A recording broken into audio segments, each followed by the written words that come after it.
you said the other day, what is your biggest problem? And also been contemplating that a lot.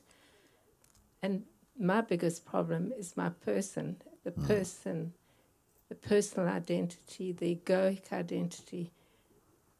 Just all of that. It's so tiresome. And because there's something to zoom in on, and we have to be doing that with it a lot. Because first the intellect come in and take cover and say, yeah, we got it, but it didn't go in. And so the tendency is to feel like, okay, we've covered that subject, let's move on. Sitting where I'm sitting, having this opportunity, I come to see there's a feeling, a cheating. We don't feel like we intend to, but in that realm of mind and person, it's like, okay, been there, done that, next. And even in satsang, where a very important point is being clarified, you see, and we have not, we have come to the ocean, but nobody's in. And everybody's having a good time. We have picnic on the beach. We're sending postcards about how beautiful it is, how the sunset is, but nobody's in. You see? And then we're packing up to go. So I'm looking at that while we're there also, while we're here in this time, what is changing from my own perspective is that I'm not going to give answer you and then you and you and like as though your individuality matters. Actually, your individuality only means your unique subjective perspective based on your identity as a person with its own personal issues. So if we just work on this, we solve the personal issue today, personal issue tomorrow, like this. How about in one swoop we can catch everything? Remember I told this example that a fisherman goes out with a hook and his bait and he throws a line out. In Jamaica, when we were doing this as children, we didn't have these rods, which only have string, and you have a little weight and you can throw it. So it will only go maybe, 3 or 4 meters. And it was enough with there. And then it's the game, you can watch the trembling line. Oh, it's so exciting. Then you catch, you pull him, and you see him coming, and that's what the game is actually. Because if somebody were to give you a fish, you don't, but if you catch him, you see, that was, you catch him. Say, if you go like this, one line, one bait, one fish. If you have a boat, you may go out all day, you may catch 10, 12 fishes. If you have a bigger boat, you maybe catch hundreds. If you have a ship, you catch thousands. But who is that one who with one hook can capture the old ocean?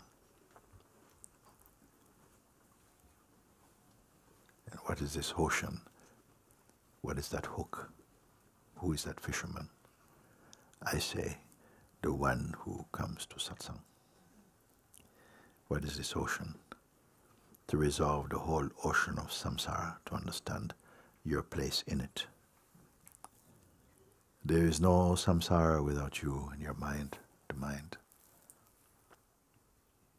So these metaphors I'm giving like that. So the tendency to, we have done it also, answer this question, that questioner, another questioner, this one questioner, and I'm feeling that no, we are in answering like this, there's a time for that, and they will continue here now and again. Time for these questions. But I want to give the response, the one answer for everyone. Where is it that we all have the same challenge? that would be smart.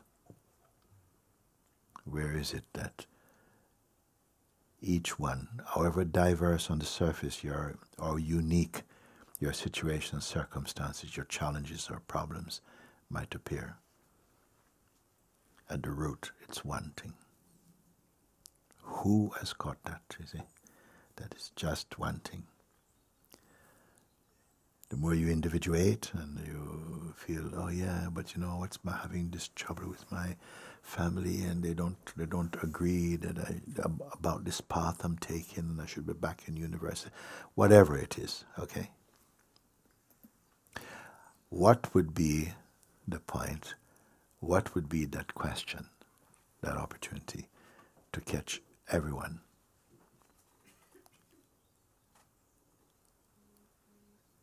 We cannot catch all the fish in the ocean. You can only catch the fishes who are up for being caught. Okay? Because this must happen as a gesture and urge from your own heart. You want. The others, they're free. In the meantime, all the fishes, all the creatures in the ocean, carry on with your life. But for those who want, then this is the hook that must catch everyone. Why I would say like that? Why not everybody? No, you have to come. It has to be your time. You have to ripen. You have to ripen on the tree of knowledge to become prasad for good. Cannot just be, you're a fruit, yeah, let's eat. No, ripen mean you have come to the necessary challenges, suffering, struggles, for you to feel, you know, I kind of want to go beyond all of this.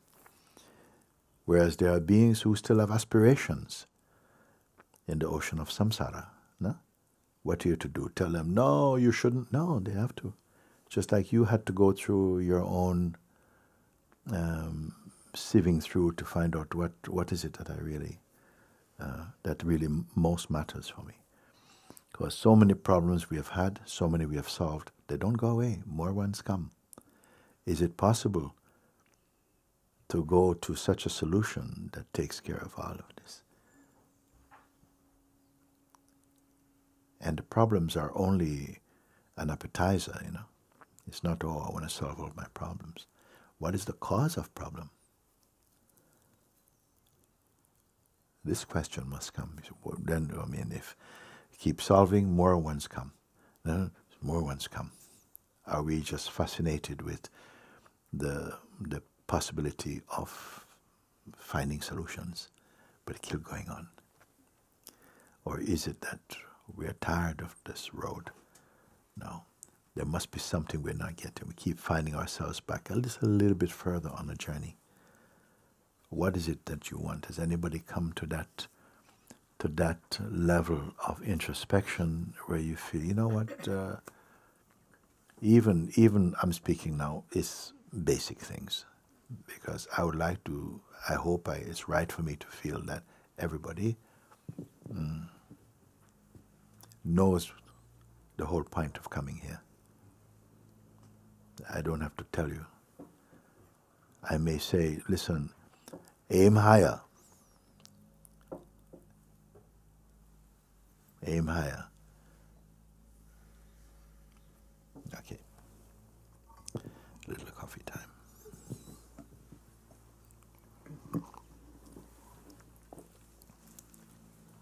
Thank you so much, Guruji. Thank you. It wasn't simple for me. Me was the problem. It was me, and I know I could see that I was seeing it, but it still took time to just stay present. The presence didn't show, like I knew I was here, but I actually couldn't experience it. And so just over and over and over again, not going with the little me. And I do have to say, the fact that you had us help us with the breathing, for whatever reason, that helped me. Because that brought me present. And there was such a pull to stay in the ego. So just over and over again, coming back.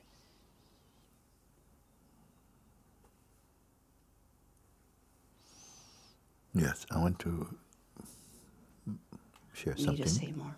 Go ahead. There is a very subtle point that we must clear up today. Because it's been missed, the play of the delusion can continue.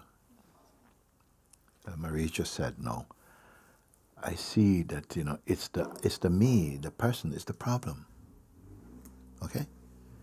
And many people, yeah, I can see the person is a problem. And I said, for whom is the person the problem?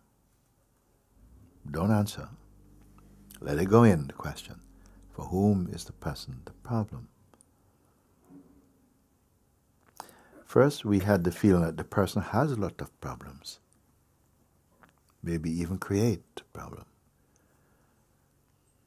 Then later on, something says, but no, actually, the person is the problem. Not just person has the problem, the person is the problem for some who has come to this level of seeing that, no, the person is the problem. How many here has come to at least this point? Okay. Next point. For whom? More subtle, more subtle. It's not who will answer first. It's like a little blind spot.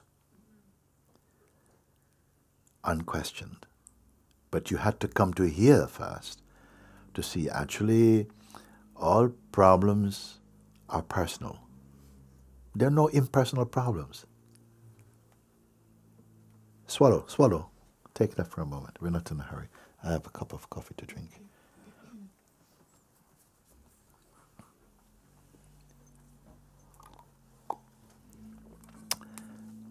Or put it another way. Sometimes questions are better than answers. Because questions make you think. Answers you merely accept. Okay. Answers often are more shallow, unless you verify them. But questions confront you. Heather, come where I can see you. Yeah, you see? So, we say there are no impersonal problems. Can this be seen?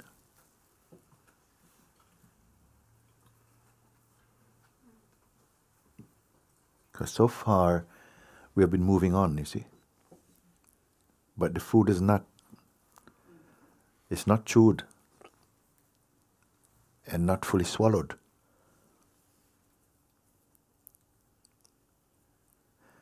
If there are no impersonal problems, therefore all problems must be personal. And if the problems are personal, they're very subjective. Meaning, they cannot be a problem for everyone. Not the same one. For you have this problem, for someone else, there's no problem at all. If the problem was true, it would be the problem for everybody. So the problems, so-called problems, they are subjective, meaning that and even for the sense of yourself, a problem felt yesterday is not felt today, and it's not necessarily that it's been solved. Remember, something appearing as a problem, in the height of its potency, also have the tendency, unhated, just to subside. It's not cured. Just subside. And we are feeling, it's okay now, everything is good. For now, everything for now. Problems for now, solutions for now. Okay? So again, we speak, the problems we speak about, whatever they may be, are very seasonal, very moment in the moment, as they arise. You know? So we said the person and its problems. You know, I'm trying to figure out all these things I've got to get done, and it's just keep coming back, and my neighbor again. We can have this, no? Personal problem, okay? Do we have any impersonal problem? No. Okay.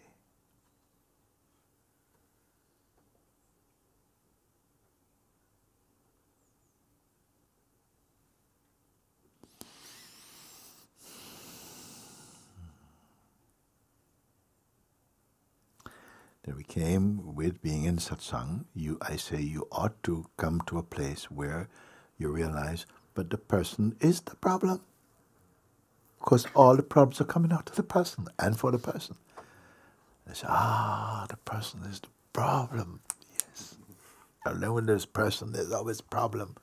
I like this, I don't like this. Today I'm not feeling like tomorrow. The person is the problem. Okay, more subtle. For whom is the person the problem? Any problem. For whom? It's for the person. Is its own problem? That's a question, by the way. Because we speak, rarely you ask anybody in the world, they say, yeah, my person is a problem. Person have a problem. But who will you hear say, no, yes, I keep getting in my own way. My person is the problem. Now the question comes, for whom is person a problem? Who are the players here?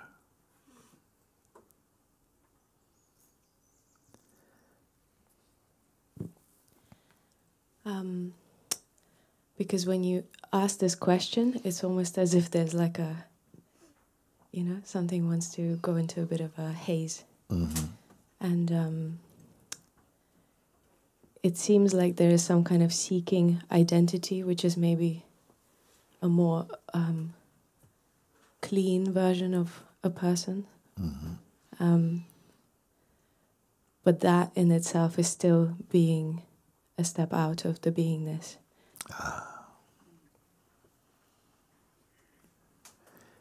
We have the problem, then the problem is seen, okay. Then we have the sufferer of the problem, seems very personal. Now we say the person who has problem is seen. Then we see that without the person there's no problem. So the problem is the person. And person is the problem. This is also seen. Yes? Tell me when you fall off the bridge. The person is also seen. So now where's the problem? If the person has a problem, person is a problem, question, if the person is the problem, for whom is it the problem? Is a person a problem to itself or to another? We have time now. We're not going to make the mistake of having another question, because that's an escape plan. We're not going to escape today. Execution day or transcending day. Who is this person? The person is a problem. What is verifying that the person is a problem? Is it the person? Slow down, slow down. We only have this to solve.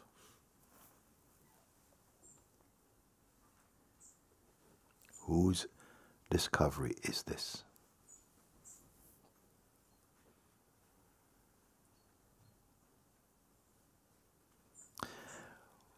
What are the players? And identify.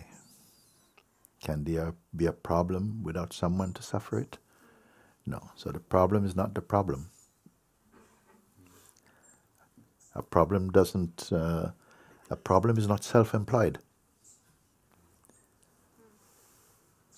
Little problem flying around the place, looking for somebody to catch it. No, there's nothing. So it's a relationship. Okay. Whose problem? The reflex of is, my problem. My and I are same. My problem. Is the my personal or impersonal? We're staying in this pool, we're not coming out, okay? In this steam room, we're not coming out. We have to sort this out.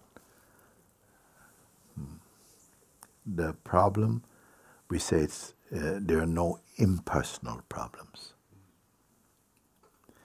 So something has to take delivery or ownership for this problem, to testify, yes, this problem exists.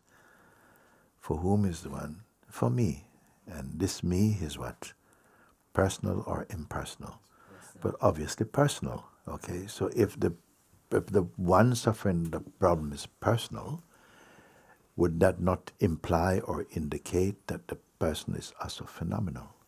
Meaning that something subtler than the person is seeing person also. Let's not just be clever, be real. Does the problem exist unto itself?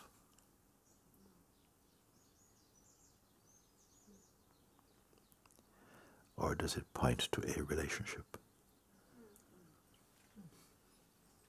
Slow down. We're not moving from here.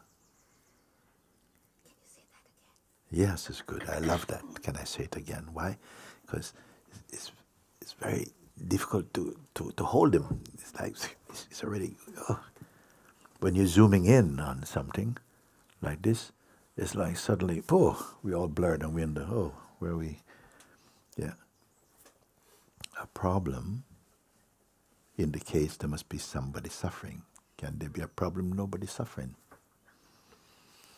Then we say, there's this problem, okay? And we say, I have a problem. I have this problem, okay? So, a problem is not self-employed, I said. Yeah, there's no problem that exists just as a problem, like the flu. Can there be flu if nobody catch it? So this thing, we are zooming in looking now. There is, I've not prepared this discussion today. Okay, we're on the wing. All can say, well, you know, I have this problem. My problem is like my mind is so wild. It's not stable. Okay, is that the mind's fault? My mind is just always jumping. Is that the mind's fault? Jumping for who? For me, you know, it's like I just can't focus. So identify, who is this me? Is it something other than mind?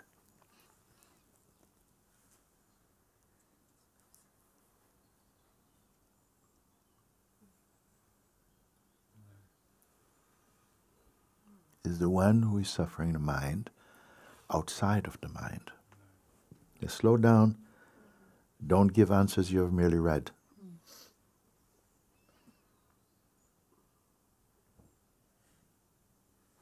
Can you feel the power opening up inside, looking like this? Is the one who say, my mind, is that one totally apart from mind? Is it personal or impersonal? Answer. Personal. It's personal.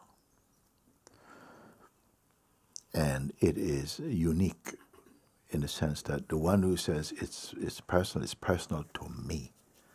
It may not be personal to you. The sense of you and me are also personal. So it's uniquely personal in that moment. This problem just won't go away, it won't go away. Is it true? Will the problem not go away because the one who's having the problem is more permanent than the problem? Or is it that you only have a problem for as long as it's up there? And when it subsides, oh, the problem is gone. Is it deleted? Okay. So we come thus far. that if there is a problem, there must be someone claiming there is a problem.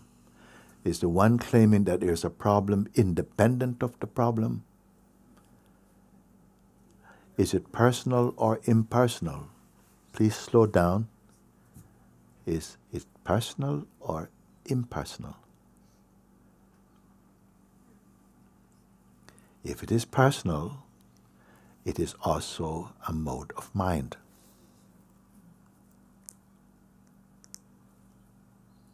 Deeply understand this. Can it be that there's two minds? One suffering the other one? Which is the more real?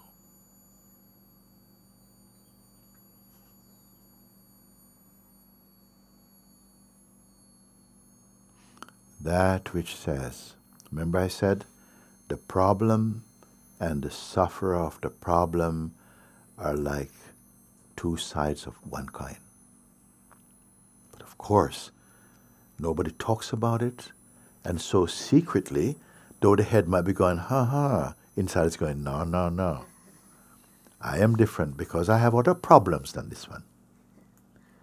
And when this one is not here, I'm still here. So either the I that's still here has other problems, must be maybe problem factory, I don't know. It keep having other shades of other problems also.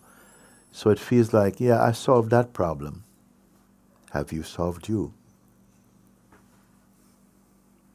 Now, how can it go on like that? Because the one who says I, and I, it's a mystery. Because no one ever name child and call it I. Just as a baby, what's the name? I. No. Yet all the beings intuitively refer I. I hear that at one time, maybe I don't know if any Japanese person, maybe Ram is here, I hear that they were saying that they don't use the term I so much in Japan. I don't know if it's maybe now or not. Somebody maybe can hear. I'd like to look into it, so I'd rather have a Japanese person to verify that. Everywhere else is I. And I is a number one subject. I refers to this, means myself, the one living here. Okay? This is my address. But it's also called I, because the feeling I am this body is there also. I am education is there. I am male is here. I'm English, I'm here. I'm Jordanian, I'm here. I'm African, I'm here. Pertaining to what? The beingness or the farm? To the farm. To the farm.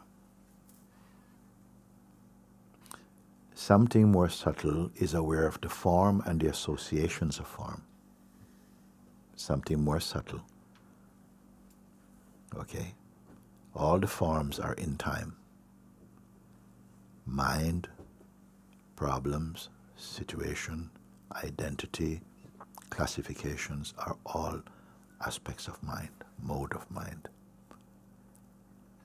If you want me to repeat, repeat. Yeah? So all the things you call yourself, labels and references and images and so on, they are modes of mind or not? Even you say I'm a philosopher. It's also phenomenal. You are not always philosopher. I'm an artist. I'm a historian. These are to do with work, association. Cannot be what you are. Can we see like that? What you are means what you always are, not what you temporarily are. Unless we agree to the term, okay, this is a temporary reference. So, today I'm a footballer. You see? Or something like that. Am I going too fast? So, we are receding, okay? And as you recede,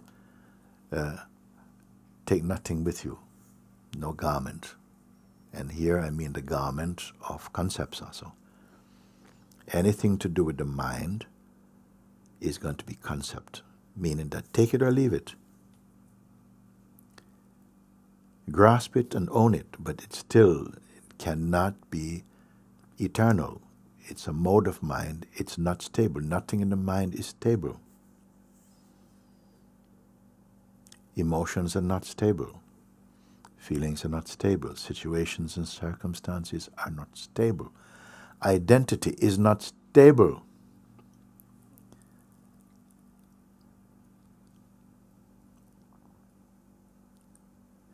If you could catch something and you can put it in some kind of capsule and nothing can touch it, so therefore it will remain like this forever. That's an idea. Also, what determines the fact or reality of anything? Remember I said once, the reality of a thing or the meaning of anything is not in the thing, but in the mind of the one perceiving or conceiving it. Can you take a moment, please, and check if this is true? The reality of a thing is not in the thing, but in the mind of the one who is experiencing it or perceiving it, meaning it is subjective. If it were not so, we'd all agree upon one thing. We'd not even have to agree. We would not even have to agree because there's nothing to disagree. You follow? The mind, the nature or reality or meaning of anything is not in the thing, but in the mind of the perceiver of it. And the mind is not a stable medium. Okay? Recede. And therefore, mind and its content. What is mind? Is mind an object? Has anybody ever seen mind?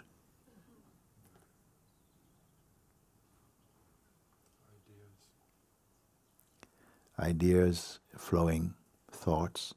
Let's add to it feelings also. Whatever is phenomenal, meaning that it is an object of perception. Whether the object is something elemental or subjective or emotional, we're going to call it object. Means it is something perceivable. Is there any eternal object or phenomenon?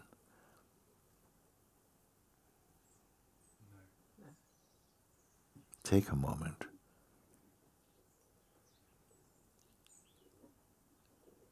There cannot be an object without a subject perceiving it. Otherwise it's not. No, we say, okay, yeah, of course the thing exists. I'm not in contact with it at the moment, but it exists. So, well, yeah, in your memory right now. We still have value here? Yes. Okay. If what we call mind, which includes all its content, dynamic and non-dynamic, if you want to say. I think it's all dynamic, to be honest, because the very name mind means dynamic. It's not an object holding other things in it, but kind of. So mind, including its content, meaning whatever is phenomenal, that is perceivable, that is knowable or experienceable through the mind or the senses, whatever they may be, are regarded as phenomenal, meaning that there must be an earlier place, an earlier reality, an earlier seeing that inside which they are perceived.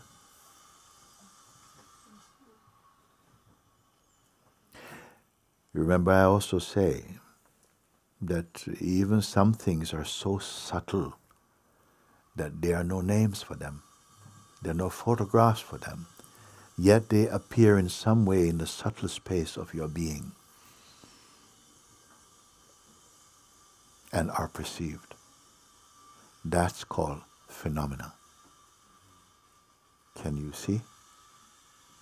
If everything that the term phenomena imply means everything that is perceivable from any region of time, from any region of space.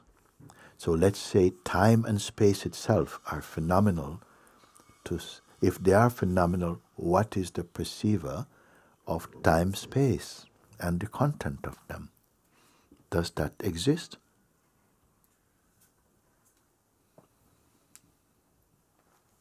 Can anybody deny?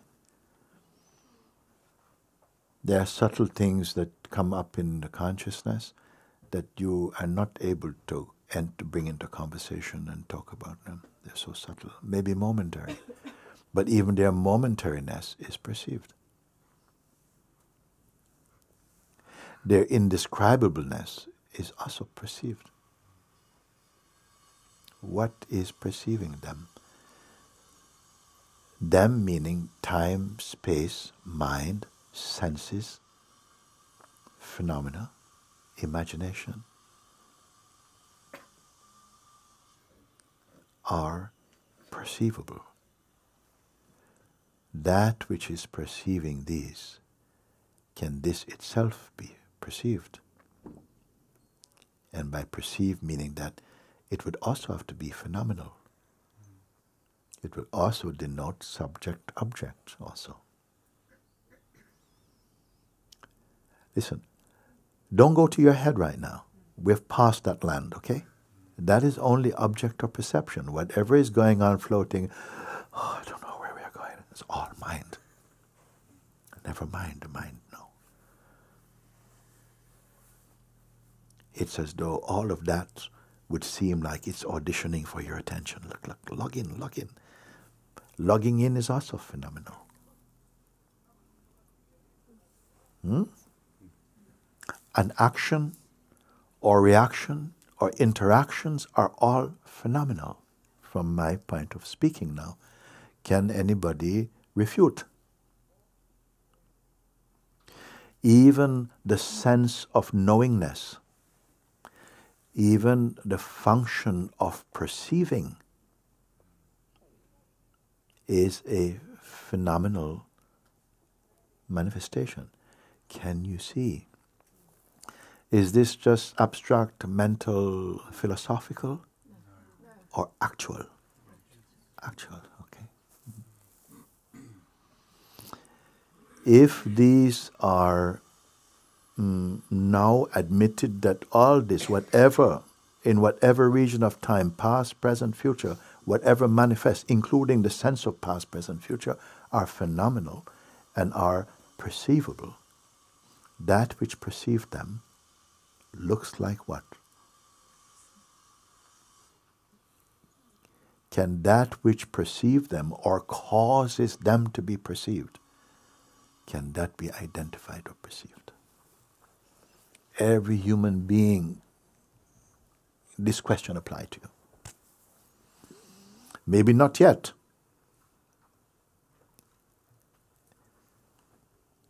I cannot say what good fortune come, why this question is arising for you. Because at some point in manifestation, time, space, life, movement, this question must be born in the instrument of a conscious being for you to go beyond. And funny thing is, I remind you, this going is not a forward movement. It's not even a backward movement. So a term was called the realization of this. Realization can feel like make real, but reality cannot be made real. Instantaneous perception, non-dual perception. Can such a thing be spoken? Non-dual perception, non-dual not knowing. In ordinary knowing must have subject-object. Whether the object is imagined or not, is still an object of perception. Subject being perceiver. Ordinarily the subject is called me, and the me has not been questioned, assumed to be a person with knowledge. Now we see the person with knowledge also phenomenal. So we go back a few steps.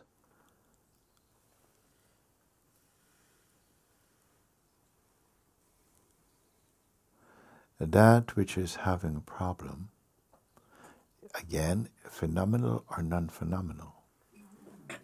Right. Which phenomenal means observable. If it is observable, it cannot be the thing that observe it or cause it to be observed.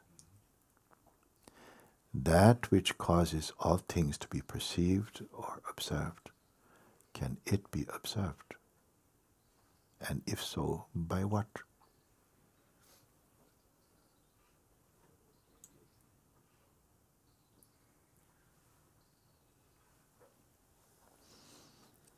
This alone is referred to as self-knowledge. But don't make the mistake that there is one self knowing another. Non-dual self-knowledge.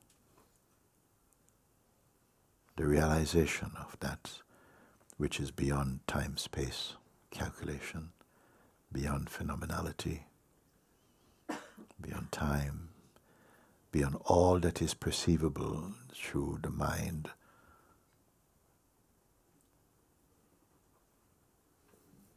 Beyond life and death, anything born out of time. Today I'm sharing with you the most important teaching.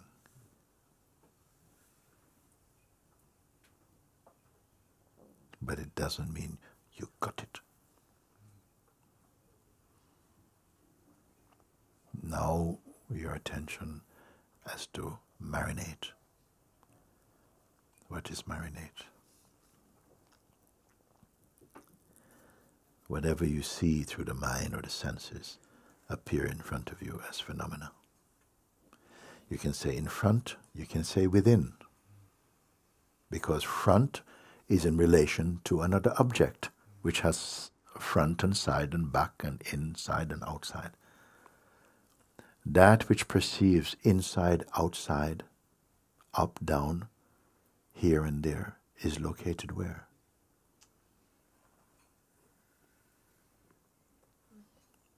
Are you in speculative functioning here? Right. So I've come to find you.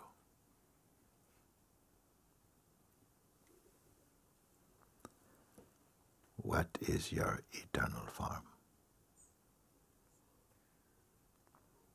Because all are obsessed with form.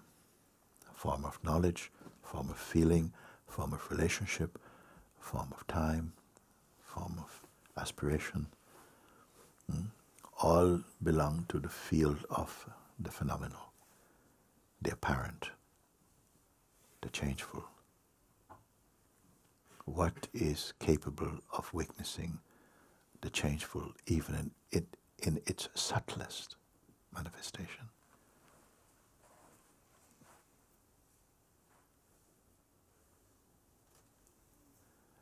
Don't use your mind to think, because that's also phenomenal. Are you not here? But as what? Wherever there are differences, it belongs to the category of space, time, phenomena. That which causes the perceiving of these is this phenomenal. And what will know?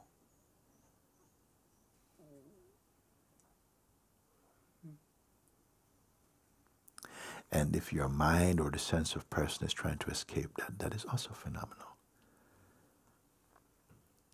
What is to escape or to reach? For that in which all things are seen. from any region of time.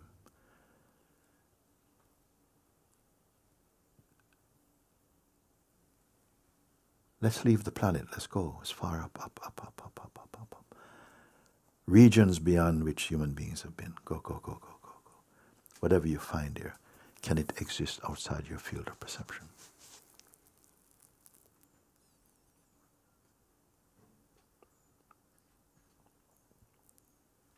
Your soul is crying for joy right now.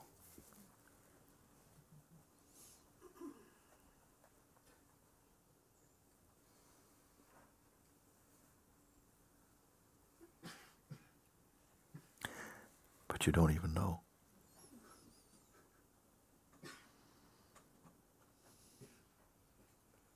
Here, which is more real of you? The things in memory? Things to be imagined? Things to be found? Whatever is found will be unfound and lost. Whatever come will go. Whatever rise will fall. Whatever lives will die and are witnessed. Where are you amongst this? You being what? Even the sense I is only a symbol of a non-physical reality. The pulse of God.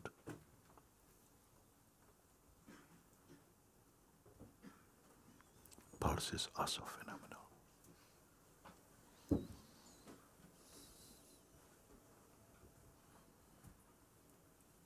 What are you, empty or full?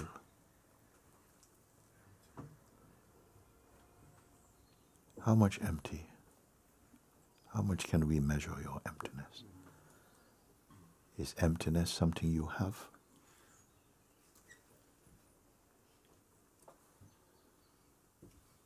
I bless you that this understanding has come as a darshan of God.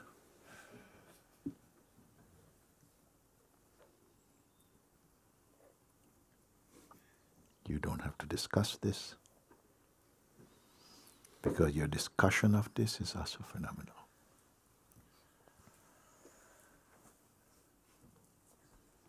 Prior to learning,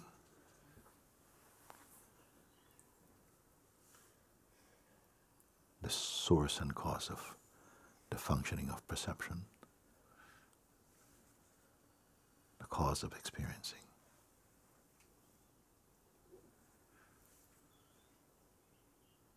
formless awareness, imperishable reality.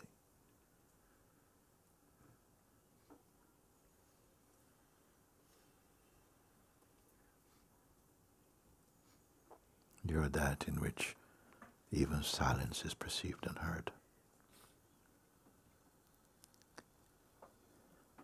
within which even the sense of existence or non-existence are merely phenomenal.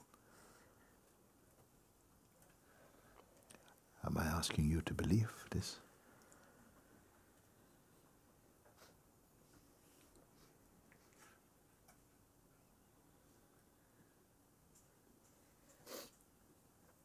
Are there any steps to be taken? In or out? Is there in or out for this?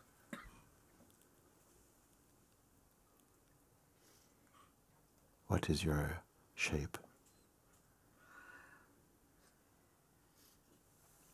What is your eternal form?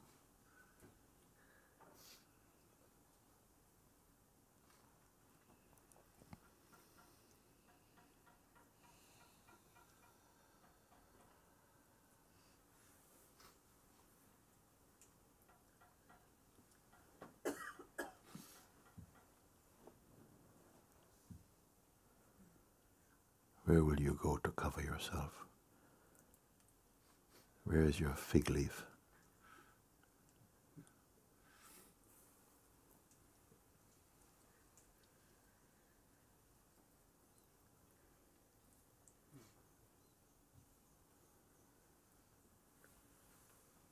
What species are you?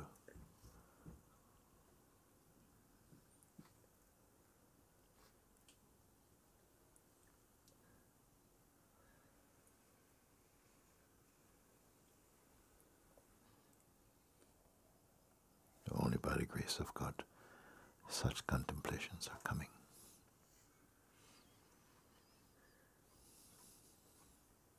With what eyes will you see this?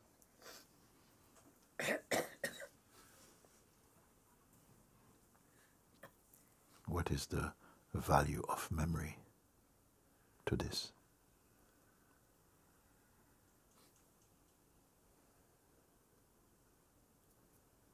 How old are you?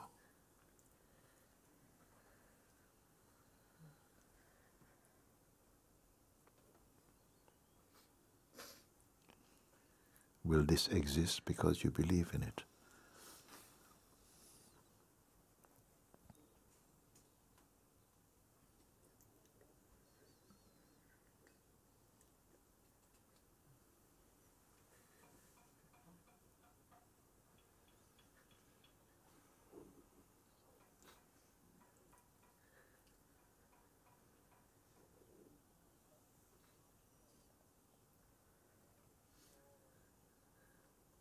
Unborn awareness, imperishable.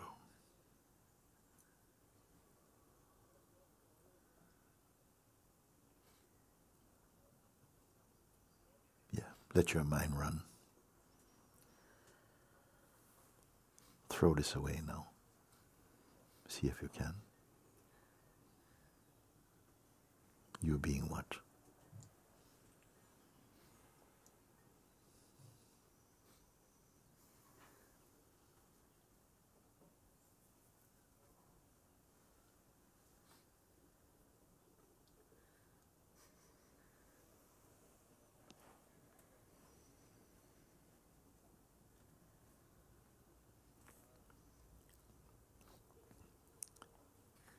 If you are really hearing, then you've been scooped out and replaced with what?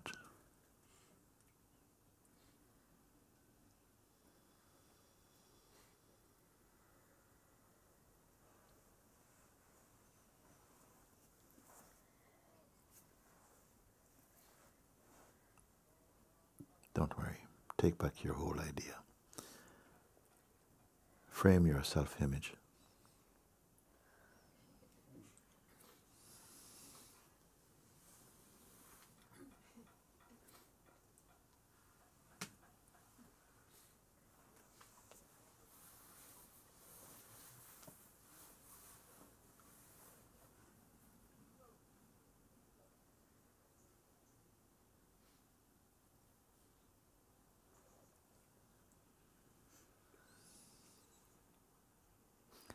What are you doing?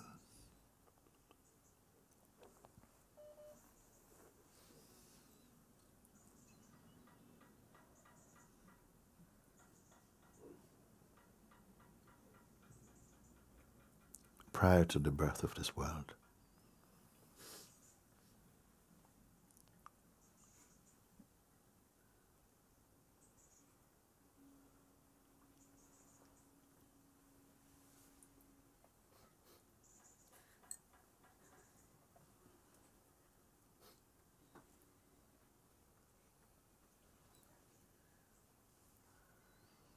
Unbearable?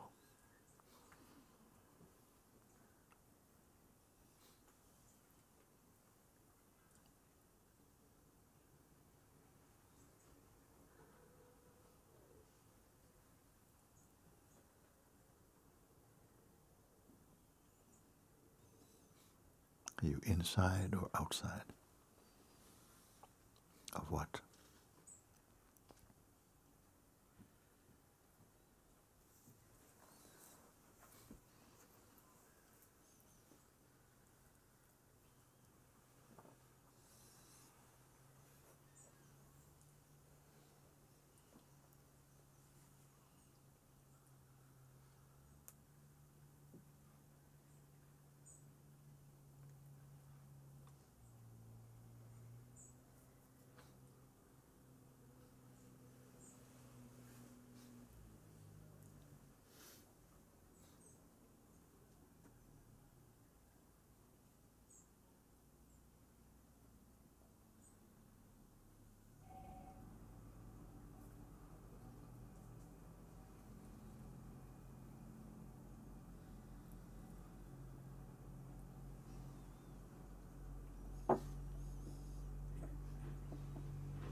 Are you outside or inside?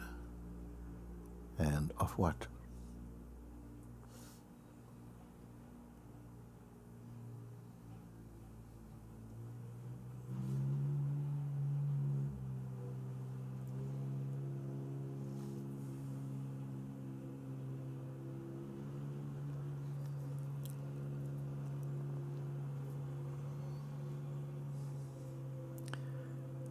Don't discuss this.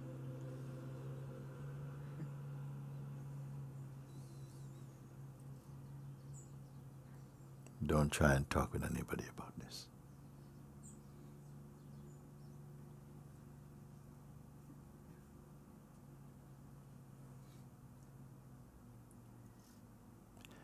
This darshan only for you.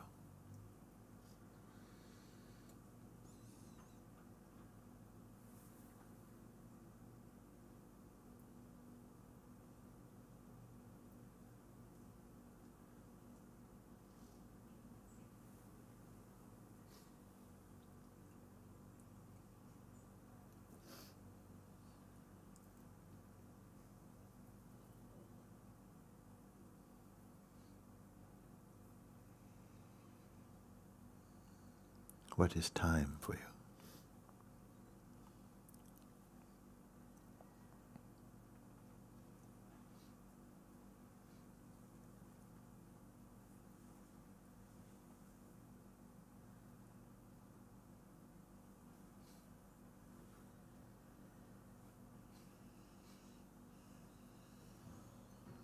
Where is beginning or end?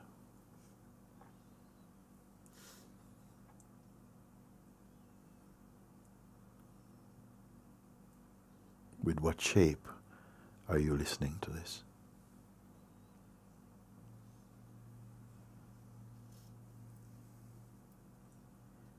What context do you need?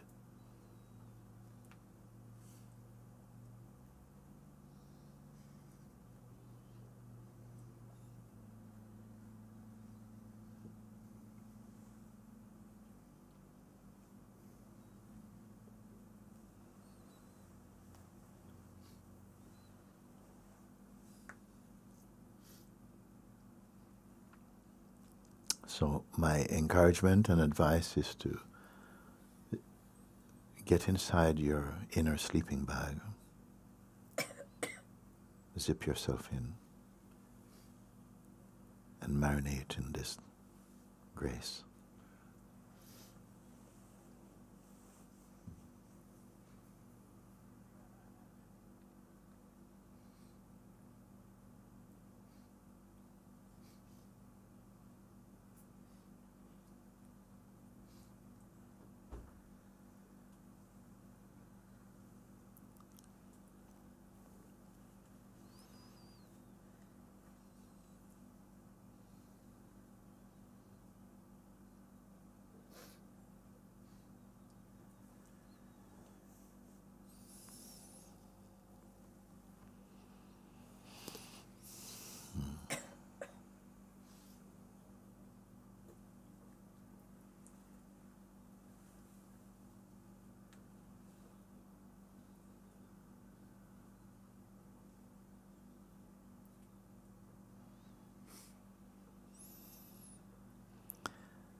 Blessed are we in the hearing of such things, actually.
So actually let life flow. Let the world happen. Let the mind play.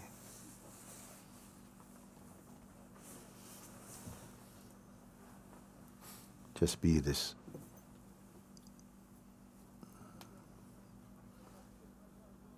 invisible weakness.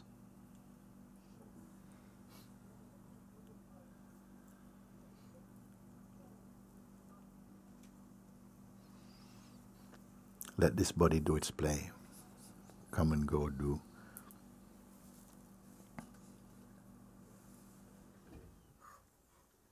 Now,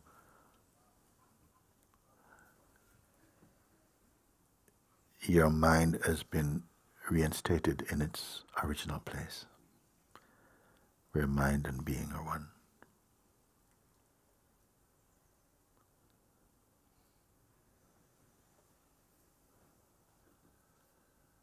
But the Supreme is placeless.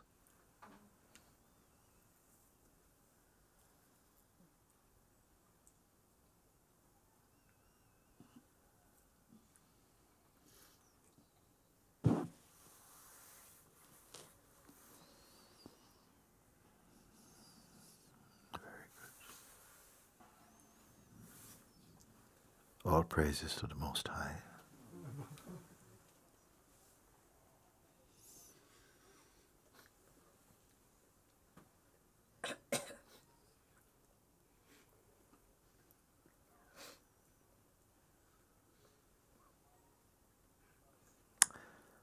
By whose light and breath we have the feeling of life and the blessed opportunity to contemplate Him in the heart.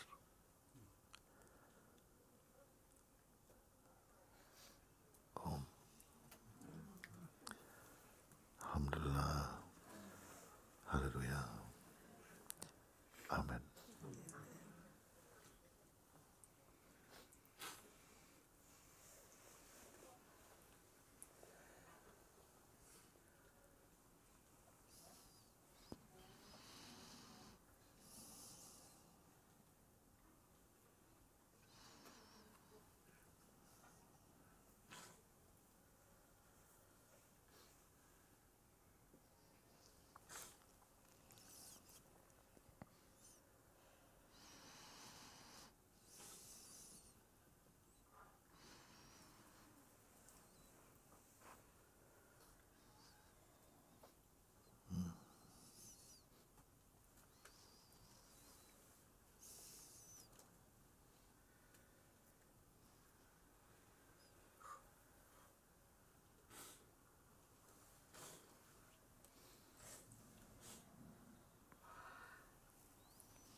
And don't give any of this to the mind.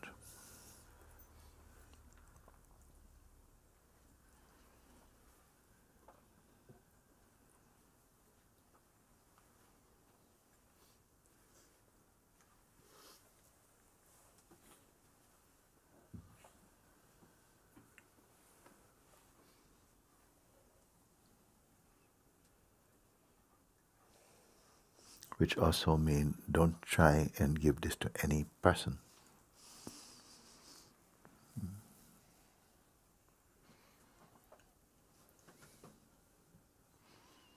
Unless you yourself are a person.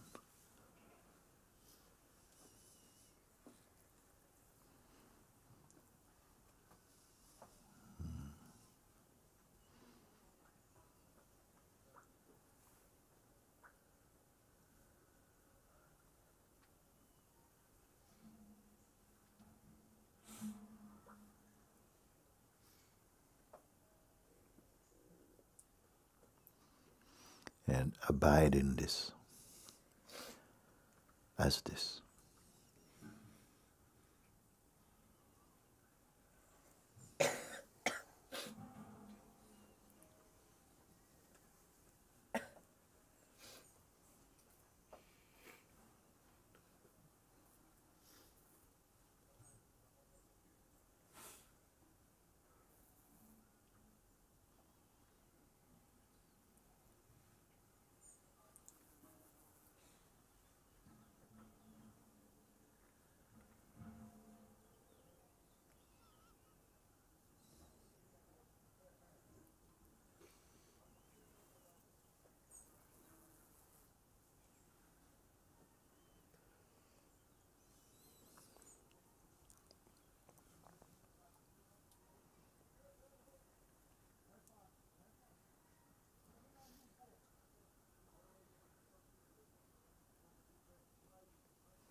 As long as we hold and retain the shape of personhood, your mind will not leave you alone.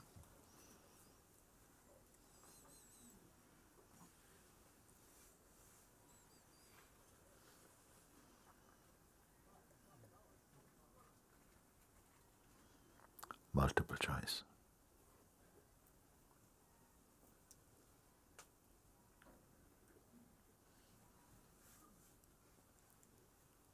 But now you know how to catch all of this.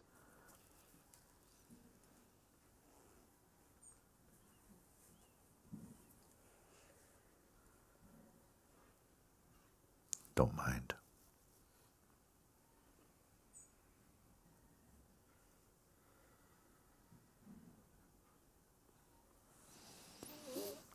Thank you.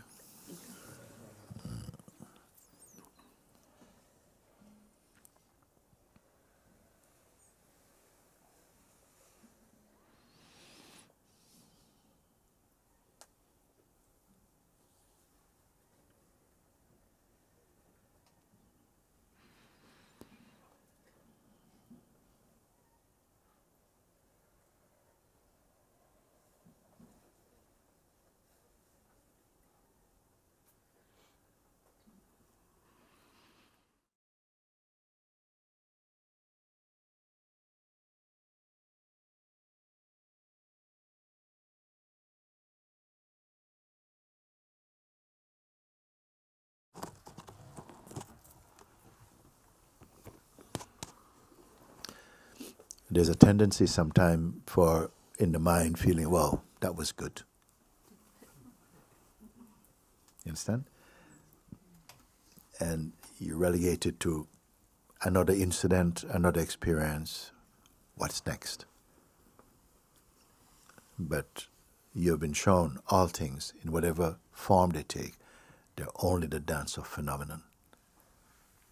You're not that. You are the presence of God in this form, waking up to original nature, earning the eyes to see in the correct way, and not merely restricted by the psychological identity, which is always calculating and counting things. So beyond beginnings and endings, the space, because you said also, Swarupa was sharing, that you put us in this place again, where to remind us the self has no history. It doesn't need any bag of tricks. Everything that's unfolding is already written.